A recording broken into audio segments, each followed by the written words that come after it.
I have to square off again. I turned. We have a convention.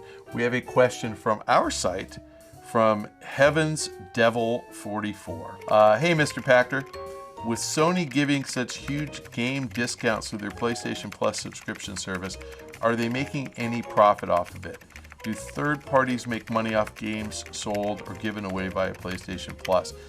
Third parties are protected. So if PlayStation Plus gives you a $5 discount or a $10 discount, Sony is absorbing that. Now, possibly they have a promotional arrangement with the publisher or the third party. So if it's worked together, like we will promote, a certain piece of content, possibly the publisher or developer participates and discounts a couple of bucks, more like a vendor allowance, so they get promoted. So the answer is, yeah, third parties make money from games sold. Sony eats most of the discounts. I think the purpose in discounting for PlayStation Plus is to drive membership, to drive people's habitual use of PlayStation Plus. Once you become a $5 a month member, you're far more likely to buy stuff. So I think they're trying to hook you. They're absorbing the costs of the discounting early on, and they hope that your lifetime value of them as a customer is enhanced because you'll buy more stuff. We have another question from Twitter this week. At Scott, I'm guessing 910 ons? Let's guess. Do you see strong support for Nintendo's eShop, and do you think devs will flock to it? Also, will it be profitable? I think the problem with the eShop is it's just late. I don't think it's a problem. I think it's a good idea, but it's coming after PSN and Xbox Live Arcade, are well established. There are tons of places to download content on PC. Yes, I think developers will support it if it ends up, serving a large installed base of consoles.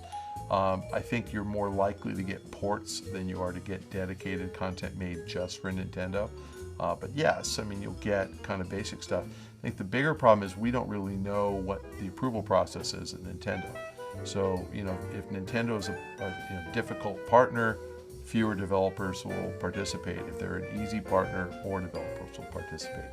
We heard, a long time ago, I'd say 2 or 3 years ago, Microsoft was kind of a problem to deal with, and that Sony was better, Apple was the best. I think there's a lot to be learned from that.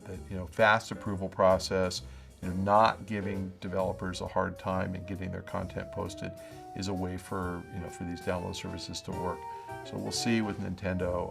I'd say they're going to be kind of an afterthought. They'll be an outlet for established games, probably not for very much dedicated content. So we'll see. We have another question from Twitter, from @Sprickles. If Star Wars: The Old Republic wants more players, why not release a Mac port? Would it cost too much for too little gain? Good question. About 15% probably of computers out in the public in the U.S. are Macs. So you're right. If you release a Mac port, you probably would expand your addressable market by 15%. So no reason not to. My guess is that EA just hasn't gotten around to it. Most games are formatted for Mac after they're published. There are houses like Aspire Media that does that for people.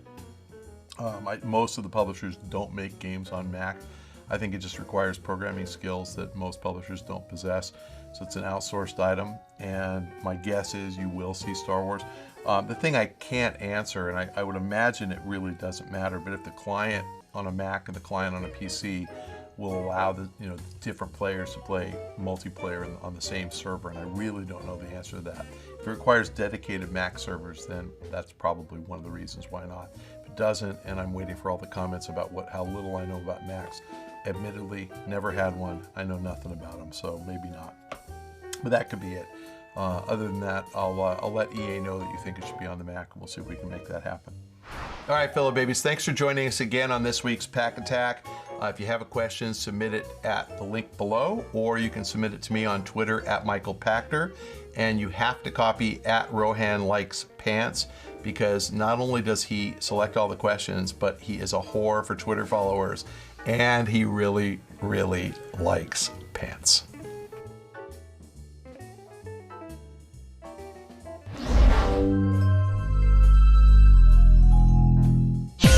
See this and other GT shows and game reviews on the GT Originals iOS app, available now on the App Store.